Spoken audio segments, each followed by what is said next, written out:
सुप्रभात बच्चों, online class में आपका स्वागत है। मैं Neeta Chaudhary fortune international school से। तो बच्चों, हमने हिंदी का 7th चैप्टर पढ़ा था, जो एक कविता थी, साथ ही हाथ बढ़ाना है मित्र सहयोग करना। तो इसमें ये बताया गया था कि अकेला व्यक्ति कोई भी काम करता है तो वो थक जाता है, और उसी काम को हम सब मिलकर करें तो वो काम सरल भी होता है, आसानी से जल्दी भी हो जाता है, और कितना भी कठिन काम क्यों ना हो वो हम सब मिलकर के करेंगे तो असंभव कार्य को भी हम संभव कर देंगे। ये कविता हमने पढ़ ली थी, आज हम उसके प्रश्नोत्तर करेंगे। तो इसका पहला प्रश्न है, इस गीत की पंक्तियों को तुम अपने आसपास की जिंदगी में घटते हुए देख सकते हो। यानी इस गीत की किन पंक्तियों को तुम अपने आसपास की जिंदगी में घटते हुए देख सकते हो। तो उत्तर बच्चों कैसे लिखेंगे, इस गीत की निम्नलिखित पंक्तियों को हम अपने आसपास की जिंदगी में घटते हुए देख सकते हैं। तो पंक्तियां कौन कौन सी हैं, हम मेहनत वालों ने जब भी मिलकर कदम बढ़ाया, सागर ने रास्ता छोड़ा, पर्वत ने शीश झुकाया, एक से एक मिले तो कतरा बन जाता है दरिया। यानी ये पंक्तियां हैं, इनको हम अपने आसपास की जिंदगी में घटते हुए देख सकते हैं।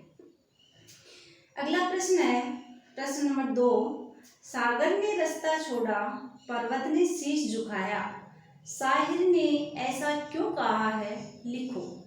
तो उत्तर में लिखेंगे बच्चों, शाहिर ने ऐसा इसलिए कहा है कि परिश्रमी व्यक्तियों ने यानी मेहनत करने वाले व्यक्तियों ने हर असंभव कार्य को संभव कर दिया। यानी कोई भी कितना भी कठिन काम क्यों ना हो उसको क्या कर दिया है, आसान कर दिया। यानी हर असंभव कार्य को भी संभव कर दिया है।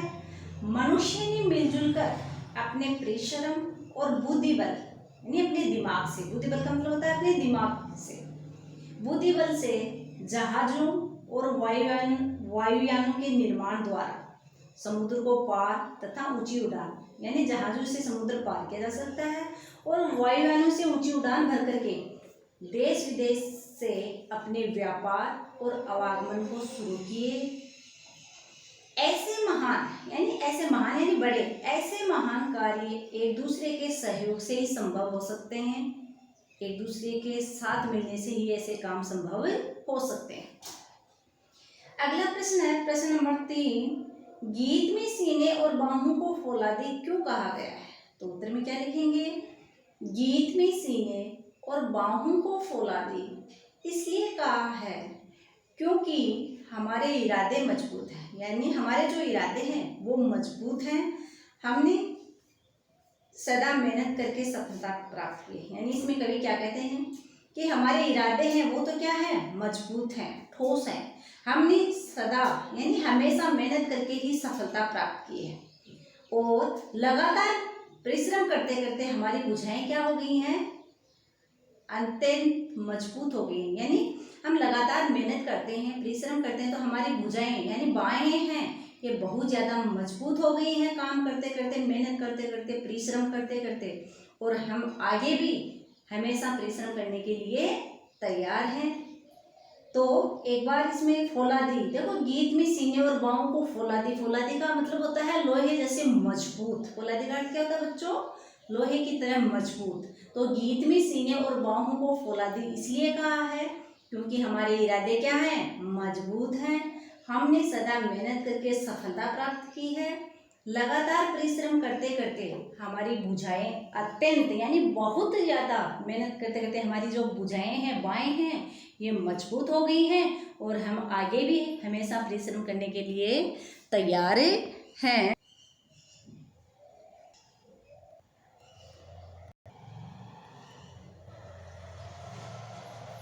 अगला प्रश्न है, तो हमारा अगला प्रश्न है, अपने आसपास तुम किसे साथी मानते हो और क्यों। इससे मिलते जुलते कुछ और शब्द खोजकर हमें लिखने हैं। तो उत्तर में क्या लिखेंगे बच्चों, अपने आसपास हम परिवारजनों, मित्रों, सभी मनुष्यों, पशु पक्षियों और जानवरों को अपना साथी मानते हैं। साथी यानी मित्र मानते हैं, क्योंकि ये भी काम करने में हमारा पूरा सहयोग करते हैं, पूरी सहायता करते हैं।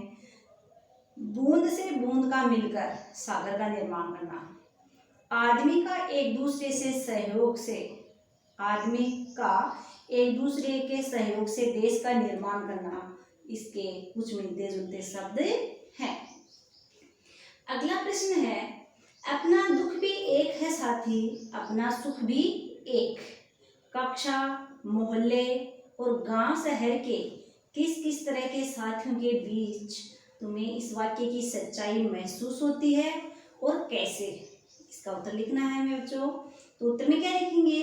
अपना दुख भी एक है साथी, अपना सुख भी एक। यानी हे मित्र, तुम्हारा दुख मेरा दुख है, मेरा दुख तुम्हारा दुख है, तुम्हारा सुख है वो मेरा सुख है। मतलब अपना सुख दुख, अपना दुख भी एक है साथी, अपना सुख भी एक। कक्षा, मोहल्ले और गांव शहर के अपने आयु वर्ग, अपने आयु वर्ग का मतलब अपनी उम्र के, आयु वर्ग के एवं राजनीतिक स्थिति वाले छात्रों के बीच हम इस सच्चाई को महसूस करेंगे, हम इस सच्चाई को महसूस करते हैं। ऐसा इसलिए क्योंकि वे भी हमारी तरह हमारे साथ जीवन यापन करते हैं तथा सुख दुख में हमारे साथ हैं। फिर प्रश्न नंबर 6 है, साथ ही हाथ बढ़ाना। इस गीत को तुम किस माहौल में गुनगुना सकते हो? यानी साथ ही हाथ बढ़ाना, ये जो गीत है इसको आप किस माहौल में गुनगुनाते हो? तो उत्तर में लिखेंगे, साथ ही हाथ बढ़ाना, इस गीत को हम एक साथ मिलकर काम करते समय गुनगुना सकते हैं। यानी हम सारे एक साथ मिलकर के काम करते हैं, उस समय हम इस गीत को गुनगुना सकते हैं। कौन से गीत को बच्चों?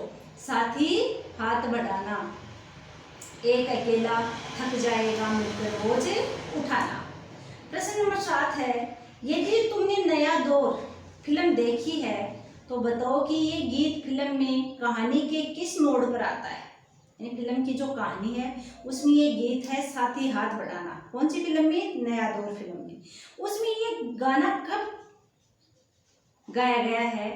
यदि तुमने फिल्म नहीं देखी है तो फिल्म देखो और बताओ। तो इसका उत्तर क्या लिखेंगे बच्चों? हाँ, हमने ये फिल्म देखी है, ये गीत कहानी के उस मोड़ पर आता है। कौन से मोड़ पे आता है बच्चों? जब गांव वालों के सामने अत्यंत कठिन परिस्थितियां से होता है, जब गांव वालों का सामना बहुत कठिन परिस्थितियों के सामने से होता है, यानी गांव वालों के सामने कठिन परिस्थितियां आ जाती हैं और सभी मिलकर उन परिस्थितियों पर विजय प्राप्त कर लेते हैं, तब ये गीत उस समय गाया गया है। एक बार दोबारा से देखो। हाँ, हमने ये फिल्म देखी है। कौन सी फिल्म देखी है? नया दौर। ये गीत कहानी के उस मोड़ पर आता है जब गांव वालों के सामने बहुत कठिन परिस्थितियां आ जाती हैं और वो उनका सामना करते हैं। अकेला व्यक्ति नहीं कर सकता, बल्कि गांव वाले हैं वो सारे मिलकर के उस परिस्थितियों का सामना करते हैं और सभी मिलकर उन परिस्थितियों पर विजय प्राप्त कर लेते हैं, उन पर सफलता प्राप्त कर लेते हैं। तब ये गाना उस समय इस फिल्म में गाया गया है। तो बच्चों, हमारा जो 7 चैप्टर था साथ ही हाथ बढ़ाना, हे मित्र सहयोग करना, जो कविता थी उसको हमने पढ़ लिया है। उसके प्रश्नोत्तर भी मैंने पूरे करवा दिए हैं आपको ये प्रश्नोत्तर हैं, ये फेयर नोटबुक में करने हैं और इनको याद भी करना है। इस कविता का जो अर्थ है वो आपकी बुक में दिया गया है, उसको भी आपको याद करना है। धन्यवाद।